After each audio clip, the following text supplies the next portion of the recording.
እሱ የፈጠረው ጌታ እከሌ አማኝ ነው እከሌ ከሃዲ ነው እከሌ እንዲህ ነው ብሎ አልወሰነም ሁሉንም ይረዝቃል ለሁሉም ጸጋውና ሰሳዩን ይሰጣል እኛ እከሌ ብለን ምድብ ውስጥ ምናስቀምጥበት ስልጣንም መብትም አልተሰጠን አንድ ታሪክ አለ ነብዩላህ ኢብራሂም አለይሂ ሰላም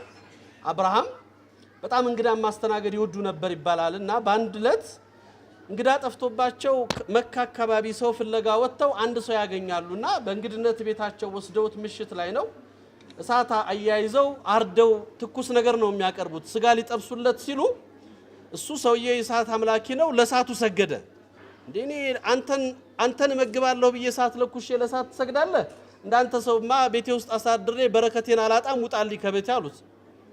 እሱን ሲያስወጡት አላህ መልእክተኛው ጅብሪልን ላከ ይባላል ነብዩ መሐመድ ሰለላሁ ዐለይሂ ወሰለም ኢብራሂም አላቸው ኢብራሂም ሆይ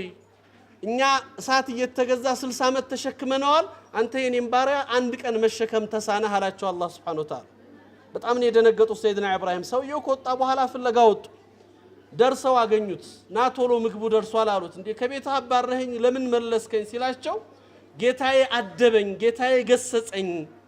ምን አለህ ጌታ አላቸው ይሄን አለ ሲሉ በጣም ነበር የተገረመው ያው ሰው ወደ ጌታው ለመመለስ ትልቅ እድል ነበር ያገኘው አላህ ይሄ ነው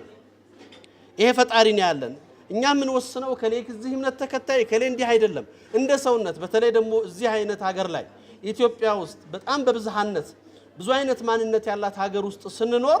ሊኖረን የሚገባው እንደ ሰው ልናስብ የሚገባበት ማንነት ትልቁን ድርሻ ይወስዳል ባቡል ኸይር ይሄንን ሚና ነው ይዞ እየሰራ ያለው ባቡል ኸይርና መሰል ድርጅቶች እንደ ሀገር በቀል ሆነው ይሄንን የማህበረሰብን ሐላፊነት ወክልና ይዘው እየሰሩ ያሉ በጣም ጥቂት ናቸው እንደ ችግር ደግሞ ማህበረሰባችን በዚህ አጭር ዘመናት ግዚያቶች ውስጥ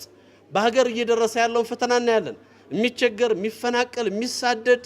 ከነበረበት የኖሮ ህይወት ወደ ኋላ የሚመለስ እንጂ ምንሰማቸው ውጤቶች በጣም አናሳ በሆኑበት ጊዜ የሁላችንም ትብብር ይፈልጋል አገር ውስጥ ያለን ችግር መንግስት ብቻውን ሊፈታው አይችልም የጋራን ስራ ይፈልጋል እጅ ለእጅ መያያዝ ይፈልጋል ሁሉም ድርሻውን ሲወጣ ነውና ይሄንን በጎ ተግባር እየሰራችሁ ያላችሁቶች አሁንም ዛሬም አላህ አጅራችሁን አብዝቶ